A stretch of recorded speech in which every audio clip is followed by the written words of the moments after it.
What's going on, traders? It's day 45 at the $5,000 account challenge. We're up $727 on the day, and it probably should be a red day, but I got lucky. I'll talk about what happened. Before I get to that, though, I've got something to tell you. 4 days from now, I will be restarting the $5,000 account challenge. I took a poll a while back, and you all voted that you wanted a restart. So here it is. If you've been waiting, if you've been on the sidelines waiting for me to restart the challenge so that you can get in, now is the time. I'm restarting next week, but I would recommend that you join earlier rather than later so that you get familiar with the callouts, the system, the strategies, and the Discord server before we actually start the 5K account challenge restart.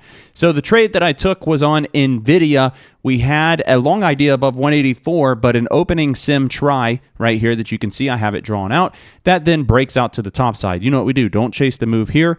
Wait for the dip. So I bought the dip there. We were up 15% on this trade here. I was looking for 20% plus as this was going to rally to 184, and we just didn't get it. So I didn't take my profits there. This dips all the way back down, and I'm break even on this trade when it dips here. So then what I decided to do was just take the profits when they were offered the next opportunity that they were offered right here, which was about 10%, a little less than 10%. And then this curls over, and I moved the stop loss up on everything else to close to break even. It was about a 3% stop loss that I set everything else at. So my intention was scale out of this trade there, take some profits while it's offered, and then look for more topside with the remainder, or cut the rest down here at break even or a little loss on the remainder, but still be green on the trade. And so what happened was I thought I closed the full position out here, and I did not. And I immediately looked over at something else. And then I went back and looked at this, and I was still in this trade as it rallied up to and through the high of day. And this is where I got lucky. On the remainder of my position that I did not close here, that I thought I closed out, I was up 20% plus on that trade. And so I just went ahead. I was like, oh, shoot, let me take the profits here. So that's where the luck came in, and that's the trade that really was my saving grace on the day. The other trade that I took was on Webull, long idea above 15.6.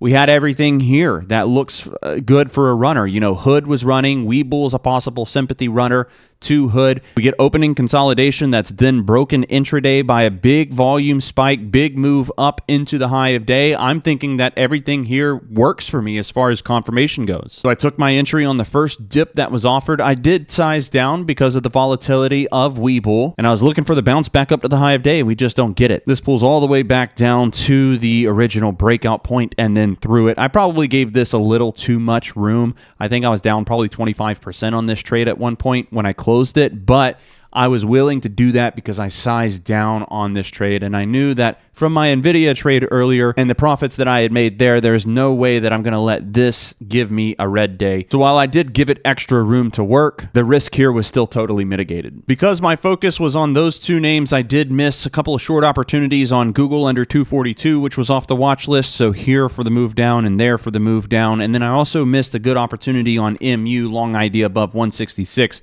which worked perfectly. Break of 166, pullback, retest, and then go. I mentioned those two, but I didn't trade those two, though I wish that I had. At any rate, green is green. We're up $727 on the day, so not terrible. 4 days left until I restart the 5K account challenge. If you would like to join, now is your time. I'll drop a link in the description of this video. Click on the WAP, sign up for the WAP. That'll give you access to the Discord server and the live trading. And of course, the 5K account challenge along with that. I hope that the video helped. It's not often that I make mistakes like that, but I'm just so lucky that today that mistake worked in my favor. Thank you for your time, and we'll see you tomorrow for day number 46 of the $5,000 account challenge. Cheers.